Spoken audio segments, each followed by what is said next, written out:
하나님 말씀 로마서 5장 12절부터 14절까지 말씀, 신약성경 245페이지입니다. 신약성경 245페이지 로마서 5장 12절부터 14절까지의 말씀,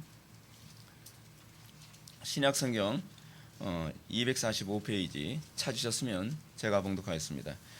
그러므로 한 사람으로 말미암아 죄가 세상에 들어오고 죄로 말미암아 사망이 들어왔나니 이와 같이 모든 사람이 죄를 지었으므로 사망이 모든 사람에게 이르렀느니라. 죄가 율법 있기 전에도 세상에 있었으나 율법이 없었을 때에는 죄를 죄로 여기지 아니하였느니라. 그러나 아담으로부터 모세까지 아담의 범죄와 같은 죄를 짓지 아니한 자들에게까지도 사망이 왕노릇하였나니 아담은 오실 자의 모형이니라. 아멘. 이 시간은 2020년 여름 수련회 네 번째 강의가 되었습니다. 죄의 기원과 본질이라는 제목으로 하나님 말씀 증거하도록 하겠습니다. 죄의 기원과 본질. 이제까지 우리는 계속적으로 하나님의 형상에 관한 그 얘기를 벌써 이제 세 번에 걸쳐서 강의를 계속적으로 들었습니다. 궁극적으로 우리가 이 하나님의 형상에 관한 이 개념을 명확하게 잡는 것이 굉장히 중요합니다. 왜냐하면 우리가 궁극적으로 회복되어야 될 것은 하나님의 형상의 회복이기 때문에 그렇습니다. 하나님의 형상이 무엇인지도 우리가 분명하게 인식하지 못하면서 구원을 얘기한다는 것 자체가 상당히 모순되죠. 우리가 본래의 하나님의 형상이 어떤 것이었는데 이 형상에서 이렇게 우리가 변질됐다, 이렇게 우리가 타락했다라고 하는 것을 알게 될 때에 비로소 우리가 하나님의 형상으로서의 복귀가 이런 거구나, 구원이 이런 것이구나 라고 하는 구원의 이 개념이 잡히게 되는 것이거든요. 근데 이제 문제가 뭐냐면 하나님의 형상이 무엇인지, 인간의 타락이 무엇인지 우리가 사실 이 세 번의 강의를 통해서 이걸 계속 살펴본 거거든요. 인간의 타락에 대한 정의와 개념이 굉장히 달라요. 철학적으로 접근하는 방식, 우리가 어저께도 우리가 살펴봤던 것처럼 가톨릭이라든지 이레니우스 같은 사람들이 생각하는 이 어떤 인간의 타락에 관한 정의 굉장히 다르죠. 근데 그런 잘못된 인간의 타락에 관한 정의와 개념들이 교회 안에 너무 많이 들어와 있고 각 사람들마다 인간이 타락했다, 오케이, 타락했다는 거 인정한다. 근데 타락하게 되면 각자 생각하는 게 다 다른 거예요. 성경적으로 사고하는 것이 아니라 타락을 자꾸 도덕성에 관한 문제 정도로 인식을 한다든지 타락이라는 개념을 자기 주관적으로 이해하는 사람들이 상당히 많이 있죠. 근데 여러분, 우리가 하나님의 형상으로부터의 이탈, 그러니까 인간의 타락이라고 했을 때 우리가 그 부분의 궁극적 핵심이 뭐냔 말이에요. 하나님과 관계가 깨졌다는 거잖아요. 하나님과 관계가 깨짐으로써 나타나는 것이 뭐예요? 도덕적으로 잘못되는 현상이 나타나고 도덕적으로 굉장히 부패한 모습이 나타나죠. 그것만 나타납니까? 그 이외에 다양한 현상으로 수도 없이 많이 나타나는 거죠. 이제 그런 것의 궁극적 핵심이 뭐냐면 하나님과의 관계 단절이거든요. 하나님과 관계가 깨졌다는 겁니다. 근데 이제 문제는 뭐냐면 우리가 이 하나님의 형상이 파괴되어졌다라는 인식이 불분명하니까 자꾸 사람들이 어떻게 해요? 하나님의 형상이 회복된 것처럼 자꾸 연기를 하려고 하는 것이, 이것이 문제라 그랬잖아요. 종교적으로 열심히 행동하면 이것이 이제 구원받은 것처럼, 도덕적으로 내가 좀 율법적으로 살면 내가 하나님의 형상이 회복된 것처럼, 구원받은 것처럼, 자꾸 이런 식으로 이 구원을 자기 방식대로 자꾸 하려고 그러죠.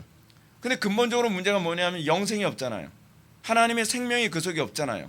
구원받았으면 하나님의 생명, 그 영생이 뭐냔 말이에요. 하나님과 교제하게 되는 게 하나님의 그 성경이 얘기하는 영생이거든요. 그러니까 하나님과 교제하게 됐다라고 하는 이런 부분을 성경에서, 신약이나 구약에서는 어떤 식으로 얘기하냐면 주의 계명대로 살아가는 것, 또는 하나님을 사랑하고 이웃을 사랑하는 것, 다 같은 얘기죠. 다 같은 얘기예요. 근데 문제는 뭐냐면 우리가 하나님을 사랑함이 없어요. 하나님을 사랑함이라는 말도 굉장히 모호하죠. 제가 신앙생활하면서 제가 매번 느끼는 게 뭐냐면 저는 모호한 거 되게 싫어해요. 개념이 명확한 것이 좋아요. 내가 제대로 알고 있는가 정말 잘못 알고 있는가를 알려면 개념을 분명히 해야 되잖아요. 근데 모든 게 모호해요. 하나님 믿는다고 하는데 그 믿는다는 게 뭔지도 사람들 잘 인식을 못하고, 그리고 하나님과 내가 교제가 회복됐다고 얘기하는데 잘못된 건, 근데 그것이 개념이 없으니까 교제가 회복됐다고 자꾸 생각을 하고, 종교행위 열심히 하는 것이 자꾸 신앙인 것처럼 자꾸 생각을 하고, 잘못된 거죠. 하여간 우리가 왜곡된 인간의 문제, 이걸 이제 우리가 인죄론이라고 하는데, 이 인죄론에 관한 문제를 우리가 좀 오래 살펴봤습니다. 여러분, 우리가 이 인간론 하게 되면 인간론 또는 인죄론을 다루는 데 있어서 크게 세 파트로 나눌 수가 있습니다. 하나는 뭐냐면 하나님의 형상에 관해서, 두 번째 뭐냐면 인간의 타락에 관해서, 그 세 번째가 뭐냐면 인간의 소위 자유의지의 문제. 굵게 이 세 가지로 나눌 수가 있습니다. 그래서 우리가 이제 1강부터 3강까지는 하나님의 형상이 무엇인가, 그리고 하나님의 형상으로부터 우리는 어떻게 많이 타락했는가에 관한 문제를 이렇게 다뤘다고 한다면, 이제 오늘 우리가 다루는 것이 뭐냐면 인간의 타락, 그러니까 죄의 본질에 관한 문제에 관해서 우리가 오늘 살펴보게 될 겁니다. 그리고 그러면 내일 우리가 다룰 게 뭔지 알겠죠? 내일 우리는 인간의 자유의지에 관한 문제를 우리가 접하게 될 겁니다. 제가 지금까지 하나님의 형상으로서 인간을 다룬 것은 매우 중요한 전제를 지켜내기 위해서입니다. 이건 전제입니다. 하나님의 형상 문제는 전제 문제이기 때문에 하나님의 형상이라고 하는 이 전제 문제가 불분명하면 구원도 다 틀어지게 되고, 성화도 틀어지게 되고, 모든 소위 교회관도 틀어지게 되고, 다 틀어지게 되어 있습니다. 그렇기 때문에 제가 다른 어떤 파트보다도 하나님의 형상 문제를 유난히 디테일하게, 그리고 여러 번 다룬 이유는 바로 이것 때문에 그렇습니다. 우리가 이 하나님의 형상 문제를 잘못 다루게 되면서 어떤 문제가 발생했는지는 우리가 로마 가톨릭의 문제를 통해서도 제가 이제 여러분한테 말씀드렸죠. 가톨릭에서 하나님의 형상은 뭐라 그랬습니까? 하나님의 형상, 이레니우스와 굉장히 흡사한 접근 방식을 가지고 있다 그랬죠. 소위 인간의 이성 또는 지성을 하나님의 형상이라고 그렇게 생각을 했죠. 그리고 인간의 타락은 인간의 본성의 순결성을 유지해주는 신적 은총이 상실되어진 것뿐이다. 인간의 이성 또는 인간의 이 지성은 여전히 타락하지 않고 여전히 존재한다. 이렇게 보는 것이죠. 소위 로마 가톨릭이 생각하는 하나님의 형상에 관한 개념이죠. 가톨릭이 이걸 이렇게 이해하니까 그러면 어떻게 하나님의 형상 회복을 접근해 들어갑니까? 소위 구원을 어떻게 접근해 들어가요? 우리가 회개하고, 우리가 소위 위선의 가면을 벗고, 우리가 하나님 앞에 내가 죄인임을 깨달으며 성령으로 거듭나야 된다라고 그렇게 가르치질 않죠. 뭘로 가르치죠? 자동적으로 초자연적 은총이 주입되면 구원받는다고 생각하는 거죠. 그래서 여러분들 이 개념이 교회 안에도 그대로 들어와 있어요. 부흥사들이 여러분 구원받도록 하기 위해서 뭐예요? 안수기도 자꾸 한단 말이에요. 성령 받아라 자꾸 그런단 말이에요. 성령 받아라, 안수 받고 무슨 뭐 능력 받고 뭐 그러면 이게 구원받은 거로 알고 있는 거예요. 성경이 얘기하는 구원은 그 개념이 아니에요. 이것이 전형적인 가톨릭적 개념이라니까요. 가톨릭에서는 구원을 누가 줘요? 사제가 줘요. 사제가 소위 성례를 통해서 은혜를 주입해 줄 수 있다고 생각하는 거예요. 근데 부흥 강사들은 뭐로 사람들을 구원해 줄 수 있다고 얘기하죠? 뭐 안수로. 그래서 옛날에 80년대 90년대 보게 되면은 막 부흥사들이 막 의자를 막 밟고 다 돌아다니면서 막 안수 주고 난리도 아니고 막 까무러 치고 뭐 뒤집어지고 뭐 할렐루야 놀렐루야 그러면서 막 사방에서 막 널브러지고 난리도 아니었거든요. 그럼 그게 이제 은혜 받았다고 생각을 하는 거예요. 은혜의 기준이 불분명하니까 그걸 은혜 받았다라고 생각을 한단 말이에요. 근데 그게 은혜가 아니에요. 그게 전형적인 가톨릭의 개념이에요. 가톨릭의 개념. 그 가톨릭은 어떻게 합니까? 성례, 7개의 성례를 굉장히 중요시 여기죠. 7개의 성례와 사제주의가 로마 가톨릭을 움직이는 기둥입니다. 그래서 로마 가톨릭에서는 7개의 성례와 사제주의가 무너지면 로마 가톨릭 전체가 다 무너진다고 보는 거예요. 왜냐하면 사제가 구원을 주니까요. 사제가 성례를 집례함으로써 은혜가 주입되어진다고 생각하는 거예요. 근데 문제가 뭐냐면 은혜가 주입됐다고 하는데 은혜가 주입됐다고 하는 증상이 안 나타나요. 이게 문제인 거예요. 자 보십시오. 인간의 하나님의 형상의 파괴, 인간의 타락이 무엇인지에 대해서 분명한 인식이 있고, 그리고 내가 그것에 대해서 내가 진정으로 회복돼야 된다, 내가 고침받아야 된다라고 생각을 하는 그 인식 가운데에 신앙생활을 한다면 내가 은혜를 받았다고 했을 때 고쳐지고 변화된 증거를 찾겠죠. 근데 문제는 뭐냐면 안 찾아요. 사람들이 굉장히 가톨릭화돼서 그래요. 가톨릭에서 사제들이 뭐라 그러죠? 성례를 집례하고 난 다음에 성례 참여해도 내 죄가 용서받은 줄 안 느껴지는데요. 근데 이거를 누가 느꼈죠? 루터가 그렇게 느꼈던 거예요. 이게 루터와 오늘날 기독교인들의 차이가 그거예요. 루터는 자기가 세례를 받고 그리고 고해성사를 하고 성례에 참여하고 그리고 고행을 해도 내 죄가 용서받았다라고 하는 실제적인 효력을 감지할 수가 없었어요.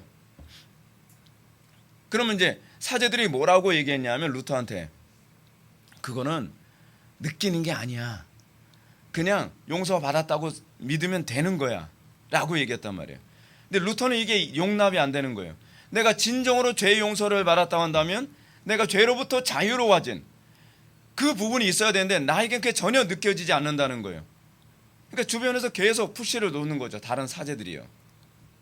근데 그게 정상으로 가는 거예요. 제가 교인들을 바라보면서 느낀 것이 뭐냐면 상당수의 교인들이 자기에게서 구원받았다라고 하는 객관적 증거를 안 찾으려고 그래요. 그냥 믿음으로 구원받은 거지 뭐 구원받았겠지. 당연히 뭐 가면 내가 죽으면 천국에 와 있겠지. 항상 로마 가톨릭과 오늘날 기독교의 모습이 그대로 똑같이 나타나고 있죠. 모든 거 다 피상적이에요. 여러분 생각해 보세요. 여러분들 비싼 돈 주고서 여러분 약을 사 먹었는데 약이 여러분들 치료한 회복됐다고 하는 아무런 증거 없다고 생각해 보십시오. 의사가 이렇게 하는 거예요. 말로만 때우는 거예요. 그거 너무 느낌 믿지 마세요.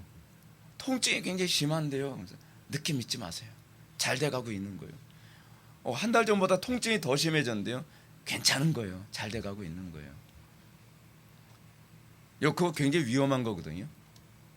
물론 명현 증상 때문에 나타날 수 있어요. 근데 명현 증상인 것과 아닌 건 차이가 있어요.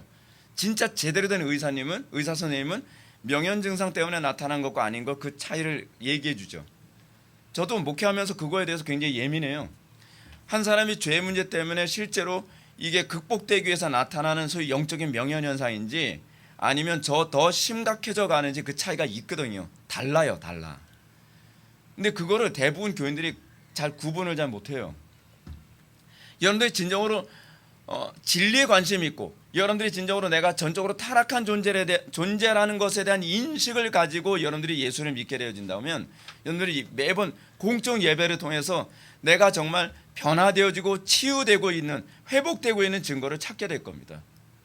예배를 참석하는데 예배 때마다 내가 변화됨이 없고 은혜 받음에 대한 명확한 증거가 없는데 그거 가지고 어떻게 10년, 20년, 30년, 40년을 여러분 예배에 참여합니까? 기도를 매일같이 하는데 기도를 통해서 변화된 증거가 안 나타나는데 소위 경건의 모양은 굉장히 수두룩한데 경건의 능력이 하나도 안 나타나도 그걸 5년, 10년, 20년, 30년 유지하는 걸 보면서 제가 느끼는 게 뭐냐면 인간의 위선이란 진짜 대단하다. 저는 그렇게 못 살아요. 저는 한 번이라도 저는 기도하는데 기도의 효력이 안 나타나면 괴로워서 견딜 수가 없어요. 오늘 제가 설교 전에 기도하고 강단에 섰는데 설교를 죽 썼다 그러면 그럴 수도 있지. 전 그렇게 안 돼요. 강단에 서는 게 무서워요. 그 다음서부터는요. 성령께서 역사해 주지 않으면 어떡하지? 설교로 또 죽쓰면 어떡하지?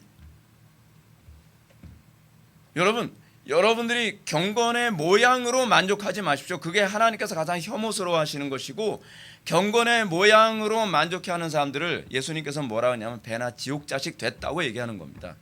배나 지옥 자식이에요. 안 믿는 사람들보다 훨씬 회심시키기가 힘들어요. 아예 복음이라는 걸 못 들어본 사람들이 교회 들어오면 복음에 반응하는데 위선의 몸에 익숙해져 있는 사람들이 교회에 들어오잖아요. 안 바뀌어요. 잘 안 바뀌어요. 배나 지옥 자식이에요. 예수님도 여러분 아무리 설교도 안 바뀌었던 사람들이 어떤 사람이었습니까? 바리새인들이에요. 근데 예수님이 말씀하시잖아요. 그 사람들을 데리고 와서 산과 들과 바다로 두루 다니다가 한 영혼을 얻으면 뭐로 만든다고요? 배나 두 배나 지옥 자식을 만드는 거예요. 오늘날 한국교회가 그래요. 한국교회가 진짜 전도 열심히 하잖아요. 전도 얘기해야 되면 다른 나라 기독교인들에 비해서 타의 추종을 불허하잖아요. 근데 일단 예배 당에다 쓸어놓고 나면 그 다음서부터 뭘 만드냐면 위선자로 만드는 게 시작을 해요. 그러니까 어떤 사람이 저보고 그런 얘기해요. 목사님처럼 설교하면 처음 오는 사람들은 굉장히 은혜 받기 힘들겠어요. 아니에요, 여러분. 정반대예요. 우리 교회는요 오히려 처음 오는 사람이 은혜 제대로 잘 받아요. 근데 다른 교회에서 이 교회 저 교회 쇼핑하듯이 막 돌아다녔던 사람은요 우리 교회 오면 당최 변화가 안 돼요. 은혜를 못 받아요. 배나 한 3배나 4배 정도 지옥 자식 돼서 온 것 같아요. 여러분들 이거 굉장히 심각한 문제입니다. 이 부분에 대한 여러분들 이게 각성이 안 되면 아무리 설교를 들어도 여러분 안 변합니다. 여러분들 우리 교회 와서 여러분들의 관심을 가져야 될 것이 뭐냐면 정보를 쌓는 게 아닙니다. 여러분 정보원 아니잖아요. 뭐 자꾸 정보를 쌓으려고 그래요. 여러분들이 예배 시간에 예배에 참석하는 것은 더 많은 지식과 정보를 쌓기 위해서가 아니라 변화되기 위해서입니다. 더 하나님을 온전히 예배하는 예배자가 되기 위해서입니다. 여러분들 거기에 초점을 맞추지 않으면 점점 위선자가 돼버려요. 제가 여러분들한테 말씀드리잖아요. 신앙생활은 뭐라고요? 자전거 타는 것 같다고요. 날마다 페달을 밟으면서 언덕으로 올라가는 것 같은 거예요. 신앙생활은요, 스쿠터 타는 게 아닙니다. 신앙생활을 여러분들 잘 이해하셔야 됩니다. 근데 문제가 뭐냐, 오늘날 개혁파 교회 안에서조차도요, 이 인간의 타락에 관한 문제, 하나님의 형상에 관한 문제에 관해서 이 개념을 잘 못 잡고 있는 그 사람들이 상당히 많다는 것이 문제입니다. 개혁파 전통 안에 있다고 하는 상당수의 이 신학자들 중에서도요, 아담과 하와의 역사성을 믿지 않는 사람들이 점점 늘어나고 있습니다. 굉장히 심각해요. 아담과 하와의 역사성을 믿지 않고요, 아담과 하와의 사건, 그러니까 창세기 1장부터 3장, 더 길게는 1장부터 7장까지의 사건을 그냥 상징 또는 실제적 사건이 아니라 인간의 신적 기원과 타락을 상징하는 일종의 표상이다, 이 정도로 보는 사람들이 의외로 많습니다. 대표적인 사람 제임스 패커가 그래요. 제가 창세기 강의를 준비하는데 제임스 패커, 그러니까 그 말씀이라고 하는 그 책에서 보니까 제임스 패커가 그렇게 주장한 걸 보면서 깜짝 놀랐어요. 개혁파라고 해서 여러분 다 올바로 신앙을 정립한 게 아닙니다. 그런 사람도 있어요. 칼 바르트의 주장도 한번 들어봅시다. 칼 바르트는요, 창세기 3장 1절부터 7절의 이야기는 역사가 아니라 단지 무용담, 이게 독일어로 사가라고 얘기해요. 아담은 역사적인 인물이 아니라 그 뒤를 따르는 모든 사람들의 모형적인 대표자에 불과하다. 이게 칼 바르트가 추구하는 거예요. 결코 하나님과의 관계 문제로 해석하지 않습니다. 하나님의 형상의 문제는 하나님과의 관계가 진짜 깨진 거예요. 상징적인 얘기가 아니라 실제로 하나님과의 관계가 완전히 깨져서 더 이상 하나님과 교통할 수 없는 상태가 된 걸 얘기하는 겁니다. 여러분, 그러다 보니까 이 칼바르트의 영향을 받은 교단들은요, 뭐 칼바르트뿐만 아니라 이렇게 제임스 패커처럼 이렇게 상징적인 관점으로, 표상적인 관점으로 이해하는 사람들은요, 교회의 문제를, 오늘날 교회의 문제를 자꾸 도덕성의 문제로 자꾸 그렇게 진단을 하죠. 자꾸 그래서 뭐 해줘야 된다는 거예요. 밖에서 자꾸 뭐 밥 퍼줘야 된다, 뭐 해줘야 된다고 생각하지. 자꾸 도덕적으로 성도들을 계몽해야 된다. 예나 지금이나 똑같습니다. 루터가 얘기했던 것처럼요, 지금의 문제는요, 도덕성의 문제가 아니라 신학의 문제입니다. 그러니까 오늘날 이런 칼 바르트 같은 이 주장은요, 루터가 얘기하는 가톨릭의 문제는 도덕성의 문제가 아니라 신학의 문제다라고 하는 걸 다시 뒤집어 엎는 그런 현상이라고 보면 틀림없습니다. 오늘 보면 이제 12절 말씀을 한번 좀 보시기 바랍니다. 12절 말씀 다 같이 읽겠습니다. 시작.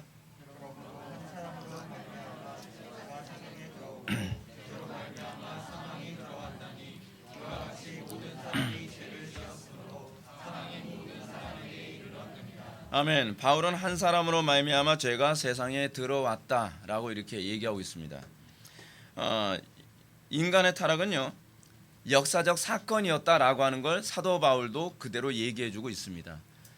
근데 참 인간의 위선과 이 사악함이 뭐냐면, 이런 걸 어떻게 하든지 뒤집어 엎으려고 신약 성경에서조차도, 아니 예수님조차도 아담은 역사적으로 실제로 존재했던 사람이었다는 것을 언급하고 계심에도 불구하고 끊임없이 신학자들이 이걸 뒤집어 엎으려고 그렇게 애를 써요. 개혁파 쪽에 있는 사람들하고 안 그런 것이 아니라 제임스 패커 같은 사람도 이걸 뒤집어 엎으려고 그렇게 애를 쓴단 말이에요. 우리가 살고 있는 시대가 그런 시대예요. 실제로 일어났던 일도 역사가 아니라고 자꾸 주장하는 사람들이 자꾸 나온다는 거죠. 모든 사람이, 여기서 죄란 모든 사람이 저지르는 죄 이전에 한 사람으로 말미암아 들어온 그 무엇입니다. 그래서 이게 역사성이 중요한 거예요. 한 사람으로 인해서 죄가 들어온 거예요. 여기서 사람이란 당연히 창세기 1장부터 3장에 언급된 옛 아담을 얘기하는 거죠. 옛 아담을 통해서 역사적으로 죄가 들어오기 시작을 했습니다. 바울은 이 옛 아담을 가르쳐서 이와 같이라고 얘기합니다. 그래서 이와 같이라고 하면서 모든 사람이 죄를 지었으므로 사망이 모든 사람에게 이르렀느니라 라고 얘기합니다. 여기서 중요한 부분은 이와 같이입니다. 이와 같이. 그럼 이 이와 같이가 뭔가요? 이와 같이 아담과 같이예요. 죄는 단순히 윤리도덕의 문제가 아니란 얘기예요. 죄는 아담과 같은 유형과 원리의 죄에 참여하는 것, 타락에 참여하는 것이 바로 죄라는 겁니다. 그것이 도덕의 문제로 나타나는 것이고 불경건의 문제로 나타나는 것이고 다양한 증상으로 나타나는 것일 뿐이죠. 근본적 바이러스는 뭐냐면 아담과 같은 죄의 원리예요. 우리에게 나타나는 모든 죄악된 것은 아담과 같은 죄의 원리가 우리 속에 들어오면서 그 다양한 잔인성과 불경건성과 사악함과 교만함과 위선과 타락 모든 현상으로 나타나는 것일 뿐이라는 거예요. 우리의 죄는 바로 그겁니다. 아담과 같이 저지르는 죄입니다. 인류의 죄가 아담과 같이 저지른 죄라는 것은 뭐냐면 하나님을 거역하고 하나님을 불신하는 죄입니다. 그리고 하나님을 기뻐하지 않아요. 인간의 가장 심각한 문제가 그겁니다. 하나님을 기뻐하지 않아요. 제가 목회하면서 느낀 게 그겁니다. 도덕적인데 하나님을 기뻐하지 않아요. 신학을 좋아하는데 하나님을 기뻐하지 않아요. 지식을 많이, 교리적 지식, 성경을 많이 배우는 걸 좋아하는데 하나님을 기뻐하지 않아요. 사실 우리는 교리를 배우는 이유는 뭐냐면 하나님을 더 기쁘시게 해드리기 위해서지, 교리를 많이 배우면 하나님을 기쁘시게 할 수 있는 것이 아니거든요.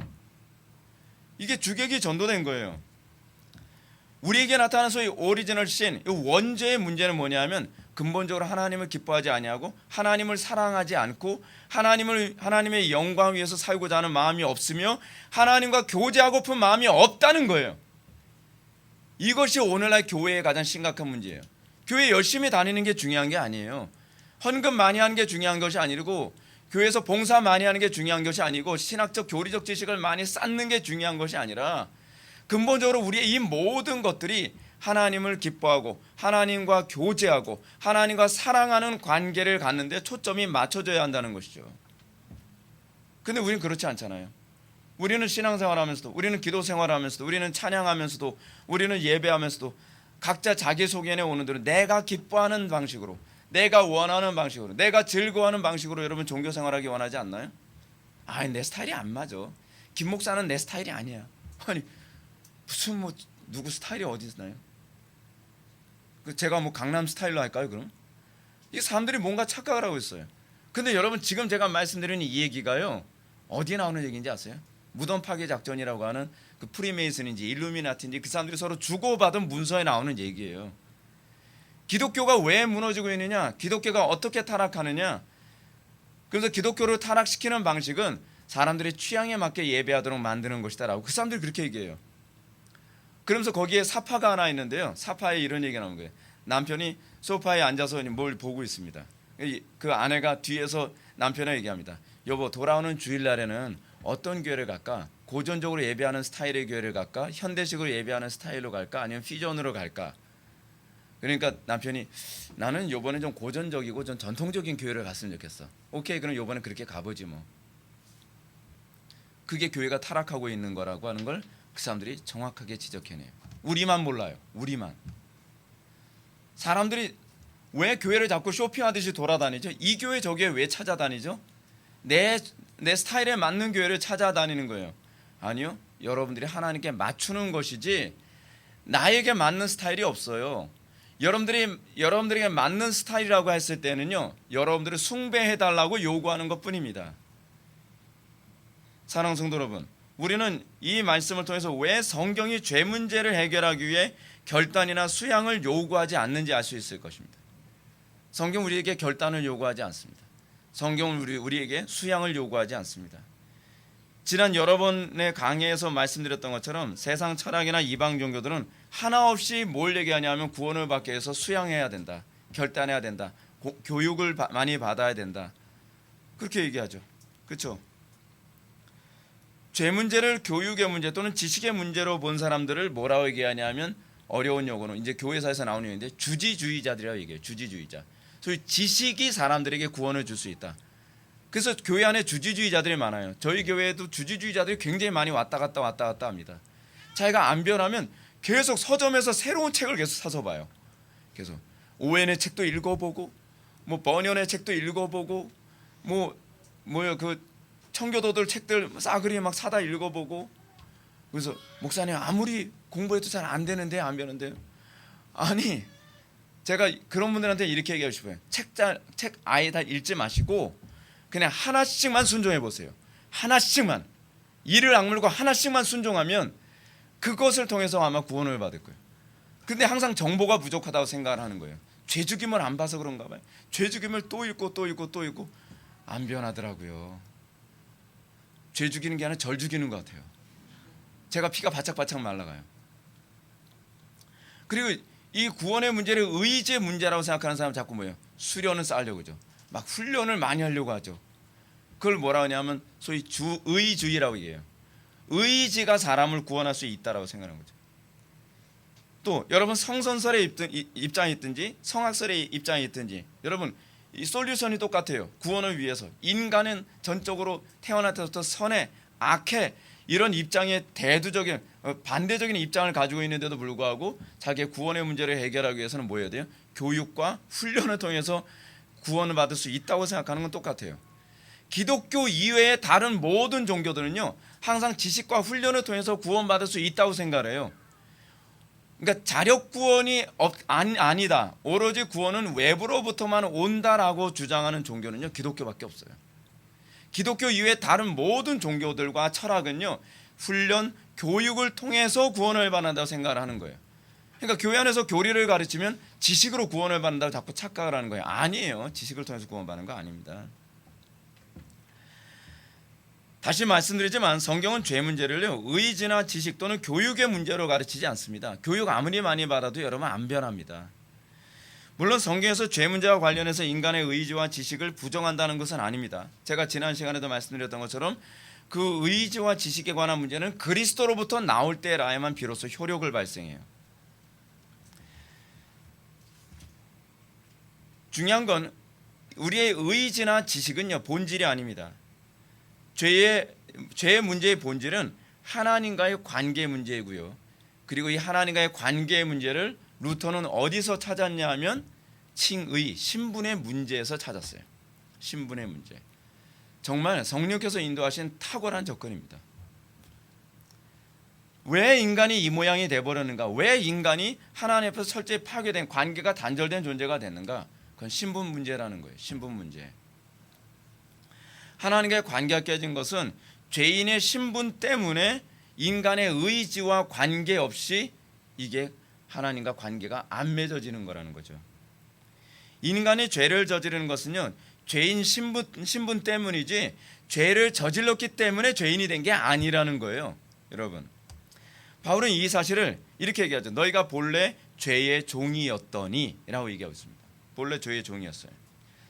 첫 아담이 죄를 저질러서 모든 후손들이 죄인의 신분이 됐기 때문에 아담의 후손들이 다 죄를 짓는 삶을 살게 됐다는 얘기예요. 따라서 죄로부터 자유롭기 위해서는요 의지와 교육의 문제가 아니에요. 신분의 문제예요. 죄인의 신분이라고 하는 이 신분이 해결되기 전에는요 우리는 내가 원하든 원치 않든 죄를 지을 수밖에 없어요. 우리는 그래서 죄의 노예예요. 우리가 태어났을 때 우리는 죄의 노예로 태어났고 난 죄를 저지르고 싶지 않아도 죄를 저지르는 거예요. 동성애자들이 동성애를 안 하고 싶다 해서 안 해지질 않잖아요. 동성애자들한테 그것이 동성애가 죄고 동성애라는 것이 얼마나 심각한 피해를 일으키느냐 아무리 얘기해도 그들은 거기서 벗어나지 못합니다. 어저께도 제가 그 홈플러스에서 책 3권 사들고 오다가 신호등 앞에서 어떤 두 여자가 딱 서 있는 거 봤는데 그런 것 같아요. 그렇고 그런 사이인 것 같아요. 두 여자분이. 근데 제가 그분들 보면서 그런 생각했어요. 저 사람들한테 저렇게 살면 인생이 파괴된다고 얘기해줘봐야 소용이 없지. 그렇잖아요. 저 사람들 저 상태에서 결혼이 아니죠. 그렇게 살고서 늙어보십시오. 평생 후에요. 내가 젊었을 때를 이렇게 내가 사는 게 아니었는데. 근데 아리켜줘도 소용이 없어요. 왜냐하면 그 사람들은 죄의 노예 상태이기 때문에 그래요.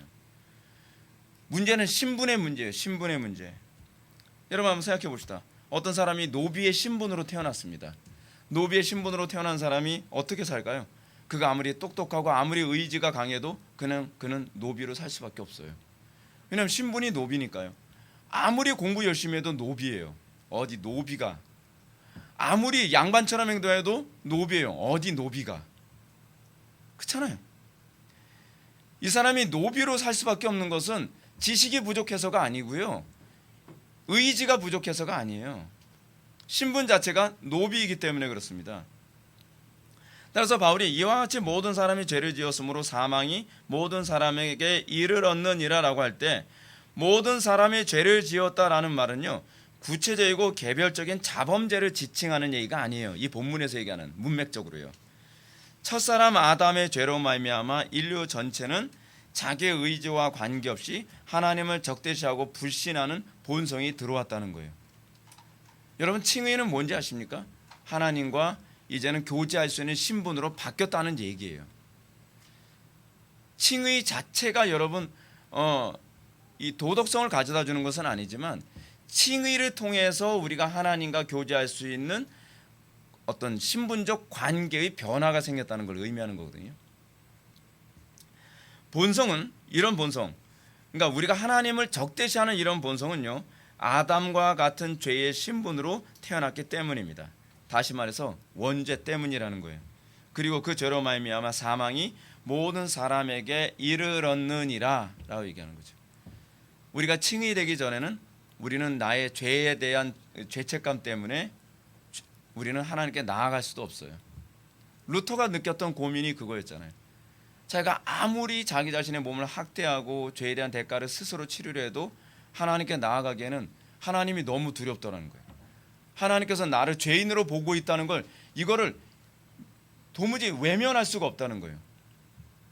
근데 오직 의인은 믿음으로 말미암아 살리라라고 하는 이 로마서 1장의 말씀을 통해서 그가 변화되고 난 다음에 하나님께 나아갈 수 있는 담력을 얻게 됐죠. 하나님과 교제가 시작되니까 자동적으로 뭐가 바뀌죠? 그의 삶이 거룩해져 가는 거죠. 거룩은요, 하나님과의 교제의 결과지 거룩해야 하나님께 나아갈 수 있는 게 아니거든요. 이 문제를 루터가 깨닫게 된 겁니다. 자, 오늘 13절 말씀을 한번 볼까요? 13절 말씀. 죄가 율법이 있기 전에도 세상에 있었으나 율법이 없었을 때에는 죄를 죄로 여기지 아니하였느니라 라고 얘기합니다. 그래서 바울은 아주 흥미로운 논리로 접근합니다. 죄를 죄로 여기게 된 것은 율법 때문이라고 얘기합니다. 율법이 있기 전에도 분명히 죄가 있었어요. 근데 율법이 등장함으로써 비로소 죄가 죄로 보여지기 시작했다는 거죠. 여러분들이 죄인이라는 걸 의식하지 못하는 건요, 율법이 없기 때문에 그래요. 그래도 여전히 우리는 죄인이에요. 근데 우리 속에 율법이 딱 개입되죠. 여러분들이 설교를 통해서든지 성령의 조명을 통해서든지 여러분들에게 심령에 율법이 딱 조명되어지면 아, 나 죄인이었네 라고 하는 걸 그럴 때 비로소 알게 되죠. 이건 마치 뭐와 똑같냐면요, 도로교통법을 알지 못하고 신호 위반을 한 사람이 경찰이 딱 붙잡았어요. 당신 법 어겼습니다. 뭘요? 도로교통법 몇 항에 의해서 당신은 법을 범죄한 겁니다. 이 사람이 모르고 범했으니까 이것은 죄가 아닌가요? 아니죠. 경찰이 그 사람을 죄인으로 만든 건가요? 아니죠. 그 사람이 죄를 졌어요. 죄를 졌는데 경찰이 한 일이 뭐냐면 죄인이라는 걸 알게 해주고 벌금을 물린 거예요. 기분 나쁘게. 근데 기분이 나쁘든 어쨌든 그게 팩트예요. 여러분들이 성령의 조명을 받고 여러분들 설교를 통해서 여러분들이 내가 죄인이라는 걸 알게 된 건요, 저 때문이 아니에요. 제가 여러분들을 정죄한 게 아니에요. 저는 여러분들이 몰라서 가르쳐준 거예요. 죄인이라고요. 그것도 죽을 죄인이라고요. 그 우리나라 사람들이 참 웃긴 게 뭐냐면 자기가 죄를 범하고 나서 교통 경찰한테 딱 잡히면 짭새한테 잡혔대요. 그렇게 얘기하면 안 돼요. 여러분, 적어도 그리스도인들은요, 법을 집행하는 사람들을 존경할 줄 알아야만 합니다. 함부로 뭐 짭새네 뭐네 그렇게 얘기하면 곤란해요. 왜냐하면 그들이 법을 집행함으로써 하나님의 통치가 구현되는 거예요. 근데 기독교인이라는 사람들부터가 그런 소리를 함부로 쉽게 얘기하죠. 자, 하여간 우리가 이 부분을 염두에 둔다면 죄는 알고 범하든 모르고 범하든 죄는 죄일 뿐입니다. 단지 율법을 알고 죄를 범한 사람인가, 율법을 모르고 죄를 범한 사람인가의 차이일 뿐입니다. 교회 밖에 있는 사람이나 교회 안에 있는 사람이나 동일한 죄인이에요. 근데 그들과 우리의 차이는 뭐냐면 우리는 죄됨을 알게 됐다는 것이죠. 여기서 율법이란 무엇입니까? 문맥 흐름에서 봤을 때 지금 이 13절에서 얘기하는 율법이라고 하는 것은요, 모세의 율법을 얘기하는 것이 아닙니다. 율법의 정신을 얘기하는 거예요. 율법의 정신. 율법의 정신이 뭐죠? 하나님 사랑, 이웃 사랑이죠. 여러분, 우리가 비로소 무엇이 죄라는 걸 알게 되죠. 여러분들이 형식적으로는 죄를 안 범합니다. 여러분들 예를 들어서 형식적으로 여러분들 주의 성수했어요. 그걸 통해서 여러분들이 죄인이라는 건 모르죠. 근데 성령께서 우리에게 네가 죄인이야 라는 걸 알게 하는 것이 뭐냐면, 형식적으로는 넌 주의 성수했지만 너는 주의 성수의 정신에는 위배됐어 라는 것을 통해서 내가 죄인이구나, 내가 죄를 범했구나 라는 것을 알게 되는 거죠. 우리가 11조를 드리지만 우리가 11조를 드리는 것만으로는 내가 죄인이라는 걸 모르죠. 근데 성령께서 율법의 정신을 들이밀었을 때 비로소 내가 11조의 정신에 충실하게 안 살았구나, 그걸 통해서 내가 죄인이라는 걸 알게 되는 거죠. 바울이 여기서 13절에서 얘기하는 게 바로 그 얘기를 하고 있는 겁니다. 율법의 정신이 있기 전에는 우리가 단순히 그냥 도덕적인 존재인가 여부밖에는 우리는 알지 못해요. 그 바리새인들의 문제였잖아요. 바리새인들이 자기네들이 죄인이라는 걸 전혀 인식하지 못했죠. 근데 예수님께서 그들이 죄인이라는 걸 뭐로 드러내십니까? 율법이 아니라 율법의 정신으로 드러내시죠. 정신이 들어가니까 정신 차리는 거죠. 그러니까 율법의 정신이 우리의 마음속에 들어올 때 비로소 자신이 그냥 범죄한 것이 아니라 바로 아담처럼 하나님께 반역하는 범죄자라는 걸 알게 되는 거예요. 여러분들이 율법만 들으면 도덕성이라는 관점으로 율법을 인식하지만, 죄인이라는 걸 인식하지만, 율법의 정신이 여러분들 속에 들어오게 되면 여러분들이 내가 첫 아담과 같은 범죄에 참여했다는 것을 깨닫게 돼요. 궁극적으로 강단의 설교가 여러분들에게 깨닫게 해야 되는 것이 뭐냐면, 여러분들이 단순히 주일 성수 했냐 안 했냐, 기도했냐 안 했냐, 뭐 했냐, 그 얘기가 아니라 여러분들이 첫 아담의 범죄, 하나님께 대한 범죄에 여전히 공모자라고 하는 것을, 이것을 드러내는 데 관심을 갖는 거예요. 우리가 궁극적으로 이것이 해결되지 않는다고 한다면 여러분들이 아무리 윤리도덕으로 산다고 해도 그게 의미가 없어요.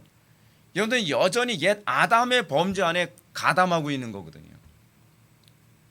사랑하는 성도 여러분, 저는 여기서 우리가 정말 심도 있게 생각해야 될 부분이 이거라는 점을 말씀드리고 싶습니다.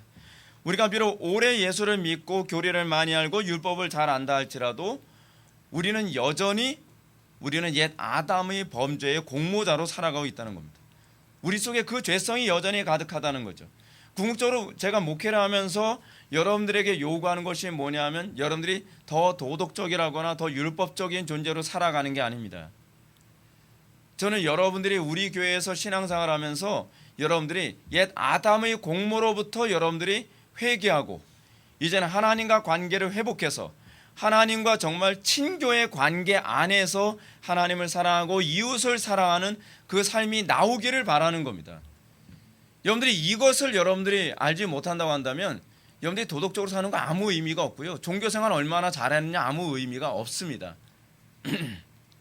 적어도 저는 복음이 그러는 거라는 걸 저는 깨달았어요. 그 제가 여러분한테 주고 싶은 것은 저는 그런 거예요. 좋은 종교적인 환경이 아니에요. 여러분들이 정말 중심에서부터 하나님과 관계가 회복된 그런 삶을 살기를 바라는 겁니다. 상당수 사람들은 성령으로 거듭나면 그래서 그 다음서부터는 죄의 본성으로부터 자유로워진다고 생각하는 경향이 있습니다. 그렇지 않습니다. 도리어 성령으로 거듭나면 그때부터 자기 내면에 내재되어 있는 죄의 본질이 보이기 시작을 합니다. 나는 정말 하나님을 별로 좋아하지 않는구나. 나는 정말 반역된 존재구나. 그래서 사도 바울이 계속 그거 깨달은 거거든요. 그래서 사도 바울이 노년에 깨달은 게 뭐예요? 나는 죄인 중에 괴수로다라고 얘기하는 거죠. 사도 바울이 안 보이는 데서 사람 암살하고 돌아다녔기 때문에 그런 건 아니잖아요. 예. 사도 바울이 왜 자기 자신의 죄인 중에 괴수라고 생각했겠어요? 내 본성의 본질을 보니까 하나님과의 관계에서 철저히 반역된 존재라는 걸 알게 된 거예요. 그게 우리 속에 있는 또 다른 법이에요. 때문에 시간이 갈수록 성령의 조명을 받으면 받을수록 경건 생활을 오래 하면 오래 할수록 자기의 도덕성에 난 굉장히 의로운 것 같아. 그렇게 안 됩니다. 경건 생활을 오래 하면 오래 할수록 내 속에 두 개의 법이 있다는 것에 대해서 점점 선명하게 느껴요. 그것 때문에 괴로워서 견딜 수가 없어요. 그래서 기도를 쉴 수가 없고요. 그래서 죄와 안 싸울 수가 없어요. 제가 언젠가도 누누이 여러분들한테 말씀드리지만 여러분들 내면 속에는 죄와 싸우지 않으면요, 여러분들은 하나님과 싸우고 이웃과 싸웁니다. 여러분들이 여러분들의 죄와 싸울 때 비로소 하나님과 화해하고 이웃과 사랑하는 관계가 이루어지는 거예요. 때문에 사도 바울이 로마서 7장 18절에서 이런 얘기 하잖아요. 내 속 곧 내 육신에 선하는 것이 거하지 아니하는 줄 아노니 원하면 내게 있으나 선을 행하는 것은 없노라. 아, 이게 나의 본성이구나라는 걸 알게 된 겁니다. 장자크 루소에 관해서 제가 지난 첫 번째 강의 때도 말씀드렸던 것처럼요, 하나님을 만나기 전에는 거꾸로 생각을 합니다. 내 육신에 선한 것이 가득한데 내가 원치 않지만 악을 행하는도다 그래요. 그게 인간의 위선이라니까요. 근데 우리가 그리스도를 만나고 나서 내 죄악된 본성, 타락한 본성을 발견하게 됐을 때에 내 속에 선한 것이 전혀 없다는 것을 발견해야 됩니다. 그래서 바울은 23절에서 이렇게 얘기합니다. 죄의 본질이 이렇게 얘기해요. 내 속사람으로는 하나님의 법을 즐거워하되 내 지체 속에서 다른 한 법이 내 마음의 법과 싸워 내 지체 속에 있는 죄의 법으로 나를 사로잡아 오는도다 라고 얘기합니다. 날마다 그것과의 싸움이라는 걸 알게 됩니다. 그래서 오라 공고한 사람이라다 누가 이 사마의 몸에서 나를 건져내랴 라고 탄식을 합니다.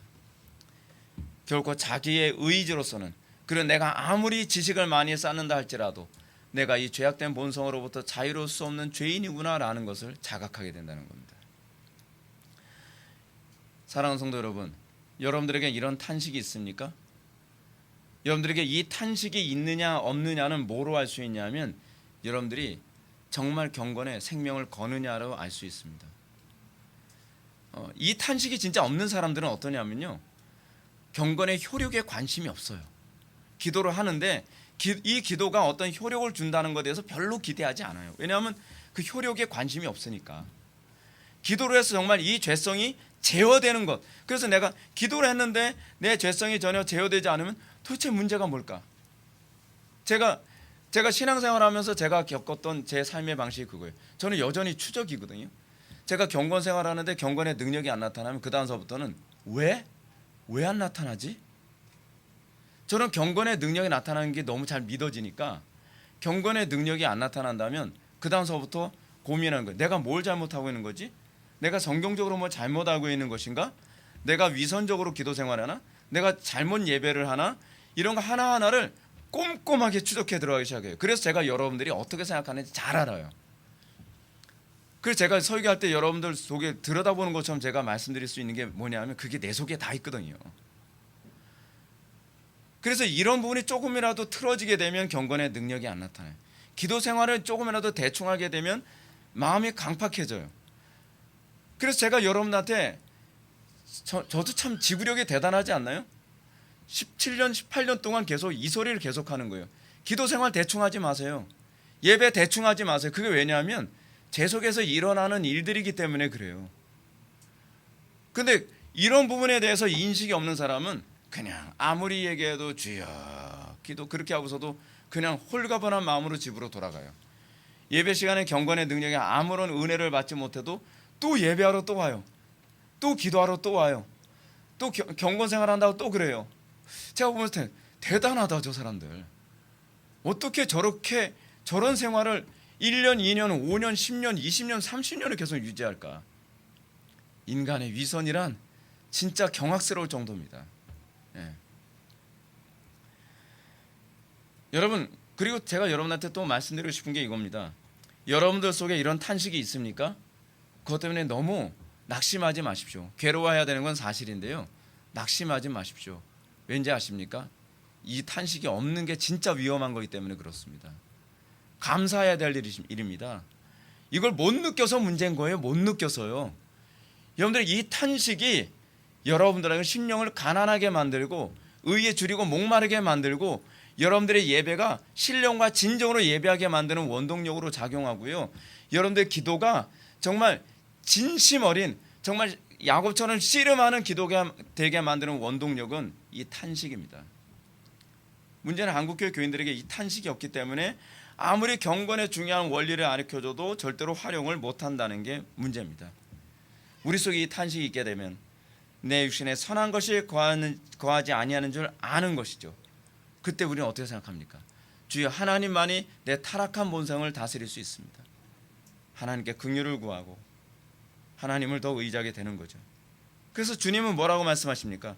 화 있을진저 너희 지금 배부른 자여 너희는 줄이리로다. 화 있을진저 너희 지금 웃는 자여 너희가 애통하며 울리로다. 배부른 사람은요 간절히 기도 안 합니다. 배부른 사람은요 정말 한 번의 예배도 제대로 드려야 되겠다라고 하는 생각 안 합니다. 여러분 예수님께서 왜 다윗의 자손 예수의 나를 불쌍히 여기소서 하는데 왜 쉽게 안 들어주셨을까요? 왜 그들에게 쉽게 반응하지 않으셨을까요? 너 배고픈 거 맞아? 너 심령이 진짜 줄이고 목마른 거 맞아? 그거 보시는 거예요.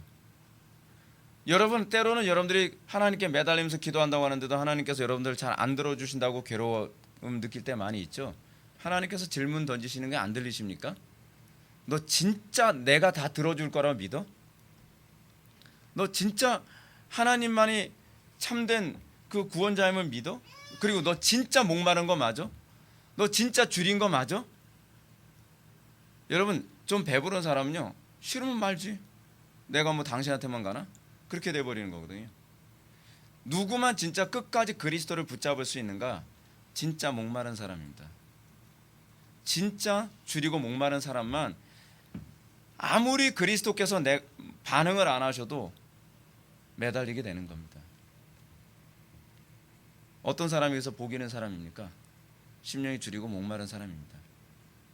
심령이 줄이고 목마른 사람이에요. 요즘에 사람들 배부르고 등 따서 하니까 정말 주님을 이렇게 간절히 찾지 않는 경향이 많이 있어요. 그리고 제가 목회를 하면서도 느낀 게 뭐냐면 우리 교회 와서도 그렇습니다. 우리 교회 와서도 정말 제대로 된 교회를 찾느라고 무지냐 이랬었어요. 제대로 된 말씀 어쩌고저쩌고 오케이 진짜인가 참인가 좀 한 2, 3년 한번 두고 보자. 두고 봐야 알아요. 두고 봐야. 아니 뭐 원수갑자 그 얘기가 아니라 지켜보면요 한두 달 정도 지나고 나잖아요. 느슨해져요. 신앙생활하는 것도 억지로 해요.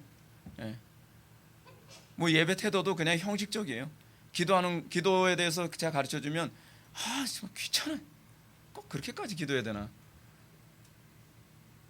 그거 왜 그럴까요? 우리 교회 오면서 조금씩 배가 불러가는 거예요. 그러면서 그 심령이 줄이고 목마름이 그게 다 위선이었고 진짜로 목말랐던 것은요 진리가 아니라 불편함이었다는 것을 얘기하고 있는 거예요. 그냥 불편했던 거예요. 그 교회에서 신앙생활 하는 게 내 상식에 안 맞았던 것 뿐이에요. 내 스타일에 안 맞았던 것 뿐이란 말이에요. 근데 우리 교회 왔더니 더 불편해요.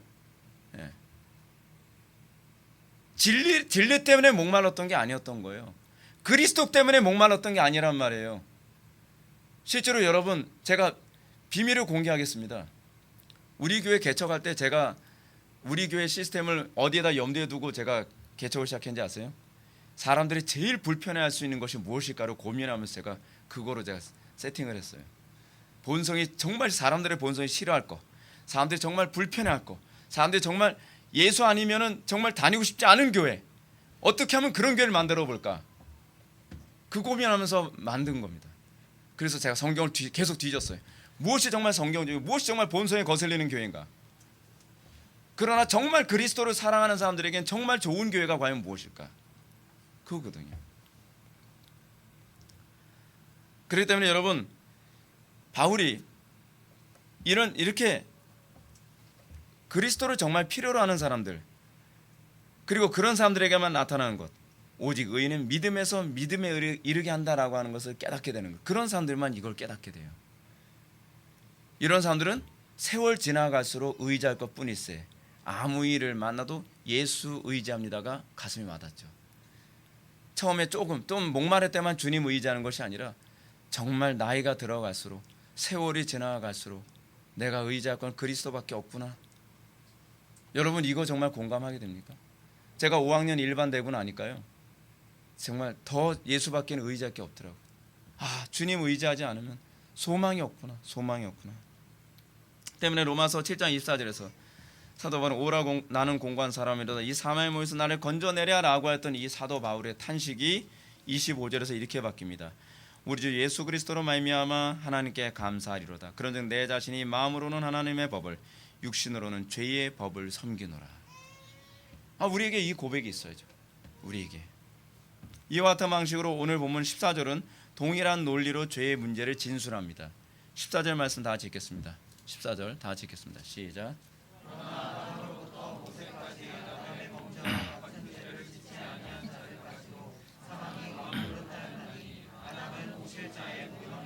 아멘.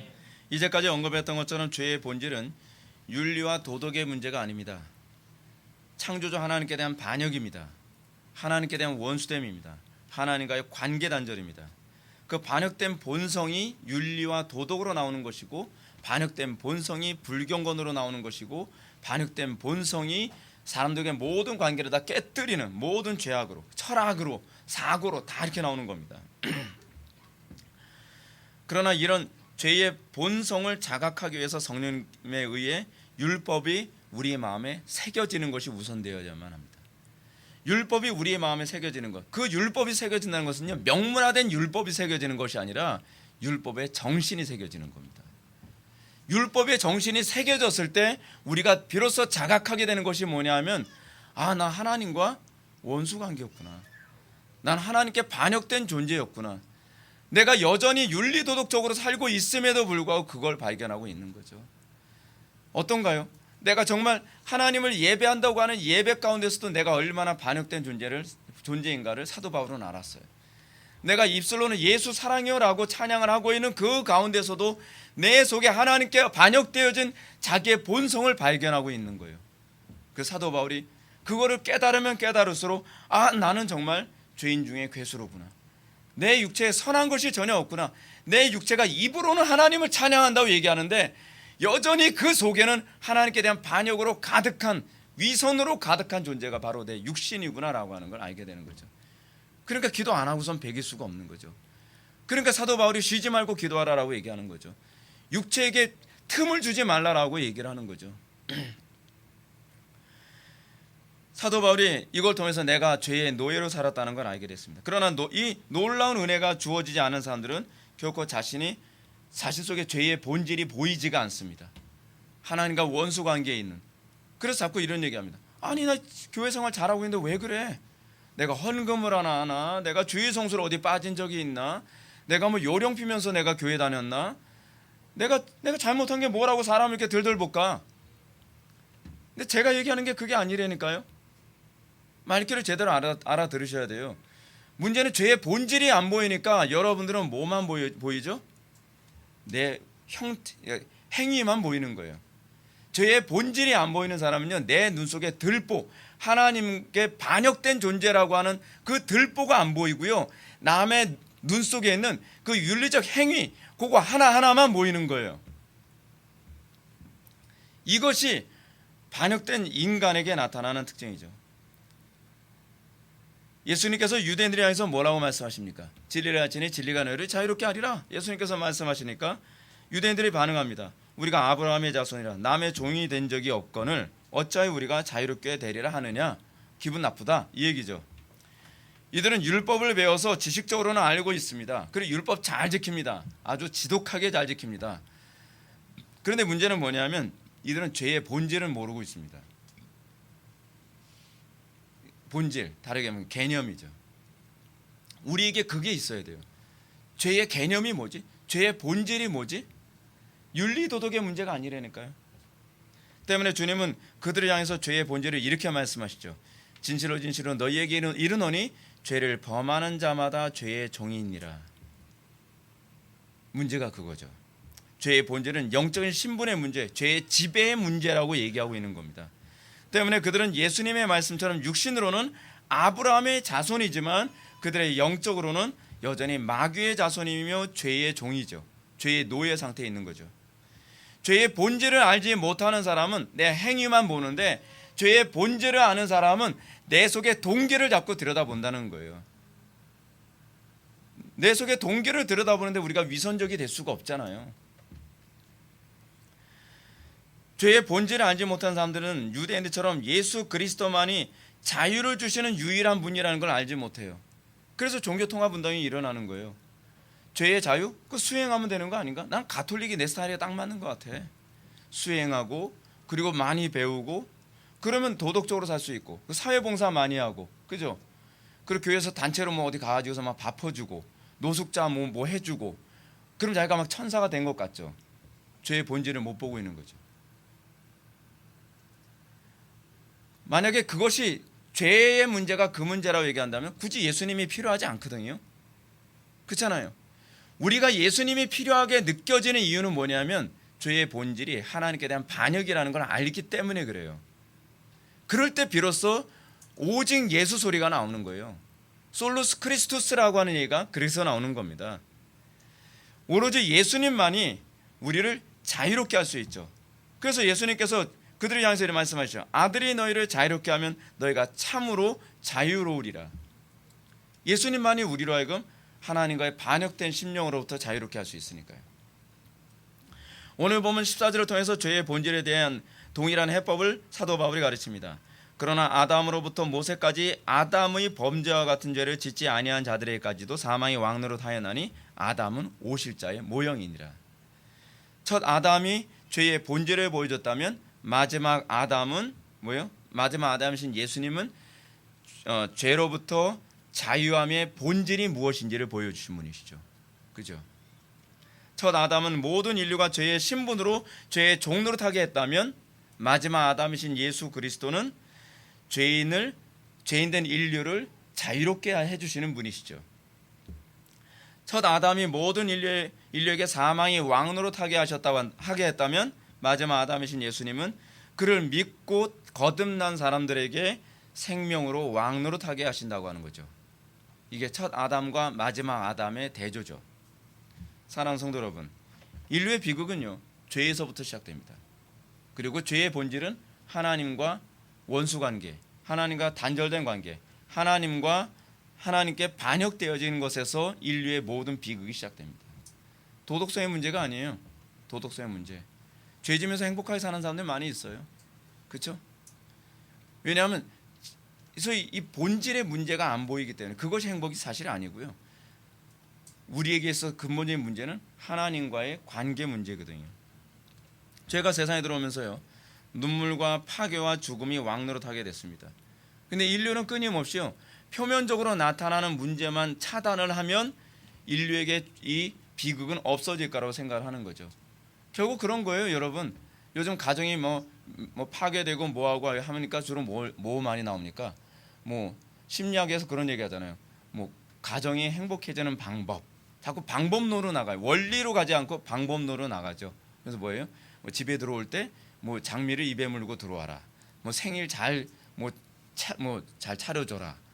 뭐 남자가 화장실 쓰고 나면 항상 변기 뚜껑을 닫아주는 에티켓을 보여라. 그렇게 얘기한 사람이 그 이후 어떻게 된지 아세요? 이혼했어요. 화성남자 금성여자 그 책 쓴 그 부부가요. 죄의 본질은요 겉으로 나타나는 행위가 아니에요. 사람들이 자꾸 문제가 생기면 어떻게 하죠? 저 사람이 문제야. 환경이 문제야. 자꾸 이 환경 결정론, 스키너가 얘기하는 환경 결정론적으로 자꾸 얘기하는 이유가 어디 있죠? 죄의 본질을 못 봐서 그래요. 죄의 본질은 하나님과 나와의 관계예요. 하나님께 반역되어진 내 무엇인가가 있는 거예요. 여러분들 삶 속에 문제가 생기고 슬픔이 생기고 고통이 생기고 괴로움이 생겼을 때 제가 뭐라고 얘기하죠? 환경 탓하지 말고 남 탓하지 말고 나와 하나님과의 관계를 점검해 보세요. 그 환경 그 사건 괜히 일어난 건 아니잖아요. 제가 그렇게 얘기하죠. 여러분 보십시오. 욥기서에서도 여러분 욥을 지옥으로 만드는 게 뭐였습니까? 욥은 표면적으로는 주변의 환경의 문제라고 생각을 했죠. 근데 여러분 욥기서 뒷부분에서 38장 이후에서 뭐라 얘기합니까? 너와 나와의 문제가 이거였다는 걸 내가 드러낸 거야 그런 거죠. 욥은 자기 자신이 여전히 의롭다고 하는 걸 인식하지 못했어요. 자기 의에 빠져 있다는 걸 인식하지 못했단 말이에요. 그걸 드러내는데 38장까지 걸린 거예요. 우리의 인생이 그렇다니까 정확히 얘기하면 37장까지예요. 38장부터 이제 욥의 이제 잘못했습니다가 이제 시작되는 거니까요. 여러분, 현대 철학에 관한 문제가 무엇이냐면 현대 철학은요 이 죄 문제를 해결하는데 계속적으로 실패했습니다. 인류의 비극의 문제, 인류의 이 좌절의 문제, 슬픔의 문제를 해결하려고 하기 위해서 수많은 철학적 방법론을 동원했는데 안 되더라는 거예요. 인류가 죄 문제를 해결할 수 없다는 것을 발견하려 했어요. 그래서 죄를 극복할 수 있는 대상이라고 보지 말자. 죄를 무시하자. 그렇게 얘기하는 거예요. 그러니까 죄를 유령처럼 취급하면 된다고 생각하는 거예요. 웃기는 거 아닌가요? 하늘에 태양이 무섭다고 여러분 태양을 손으로 가리면 태양이 없어지는 겁니까? 이런 거예요. 오늘날 소위 포스트 모더니즘 시대에 들어오면서 현대 철학은요, 죄를 직시하지 말고 회피하자라고 가르치고 있습니다. 옳고 그름, 진실은 무시하자. 선이나 악 이런 거 없다. 그냥 이런 거 그냥 덮어놔 버리자. 이걸 죄라고 얘기하니까 우리가 죄책감 느끼잖아. 그러니까 죄가 아니라고 생각하자. 죄가 아니라고 해서 죄가 우리 파괴 안 하나요? 웃기는 얘기잖아요. 인류를 비극적으로 만드는 것, 인류를 슬프게 만드는 건 이것이 선이고 이것은 악이며 이것은 죄고 이것은 죄가 아니다라고 누군가가 자꾸 규정하기 때문이다라고 얘기하는 거예요. 그래서 기독교가 없어져야 된다. 그래서 이런 부분을 규정하지 못하도록 만들고 죄라는 개념 자체가 없어지면 우리는 자유로워지고 우리는 슬픔이 없어지고 우리는 행복해질 것이다. 그 결과 인류는 더 절망으로 빠져버리고 만 거죠. 손으로 태양을 가려고 했는데 그 다음에 가린 손이 뜨거워지기 시작하는 거예요. 얼마나 미련합니까? 인류가 죄로 인해 불행하게 되었다는 것은 인정하지만 죄 문제를 인간의 힘으로 해결할 수 없다는 사실을 인정하지 않은 게 문제인 거예요. 인류는 끝까지 그거예요. 죄의 본질을 보려고 하질 않아요. 이제는 회피하려고 들어요. 죄를 죄라고 보지 말자. 너는 그게 죄일 수 있지만 나는 그게 죄가 아니라고 생각을 해. 그건 네 생각이지. 그런 식으로 사람들을 혼란스럽게 만들어가는 거죠. 인류가 정말로 죄 문제를 해결하기 원한다면 무엇보다도 인간이 스스로 구원하는 데 무능하다는 걸 인정해야만 합니다. 구원은 우리에게서 나오는 것이 아니라 외부로부터 오는 것이라고 하는 걸 인정해야만 합니다. 자기 수단과 방법과 지혜와 능력과 수행, 훈련으로 우리가 불행 문제 해결되지 않고요. 우리의 이 죄의 문제 해결되지 않다는 걸 인정해야만 합니다. 깊은 우물에 빠진 사람이 빠져나오는 방법은 우물 밖에서 누군가가 밧줄을 내려줘야 빠져나올 수 있는 겁니다. 밖에서 밧줄을 내려주는데 우물 안에 있는 사람이 됐고요. 내 힘으로 나올 수 있거든요. 이게 바로 우리의 고집입니다. 이것이 바로 우리의 사악함입니다. 난 당신이 내려다주는 그 더러운 밧줄 난 잡고 싶지 않아. 난 내 방법으로 난 나올 거야. 그러면서 그 지옥의 우물속에서 죽어가는 사람들이 얼마나 우글우글한지 아십니까? 하나님과 반역된 존재다 보니까 하나님께서 우리에게 사랑으로 베풀어 주신 그 피와 눈물로 우리에게 허락하여 주신 구원의 그 은총을 우리는 받아들이려 하지 않는 겁니다. 내 힘으로, 내 노력과 내 결단과 내 방법으로 내가 어떻게 구원해 보겠다는 겁니다. 베드로는 얘기합니다. 천하 인간의 구원받을 만한 어떤 이름도 우리에게 주신 적이 없다고요. 주님은 진리를 할지니 진리가 너희를 자유롭게 한다고 말씀하고 계십니다. 진리가 누구십니까? 그리스도시잖아요. 그리스도만이 우리를 자유롭게 할 수 있어요. 그거 인정하는 게 신앙입니다. 근데 우리 그거 인정 안 하죠. 저 인정하는데요. 인정하는데 왜 기도 안 하나요? 인정 안 하는데 왜 하나님 말씀에 복종 안 하나요?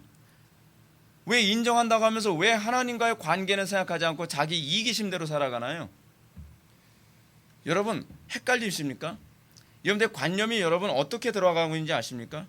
우리는 끊임없이 위선에게 속아서 나는 그리스도를 믿고 있다고 생각하는 거예요. 잘 들여다보세요. 여러분 하나님과 원수관계 있지 않나요? 여전히 여러분 하나님께 대해서 불쾌한 심정 가지고 있지 않나요?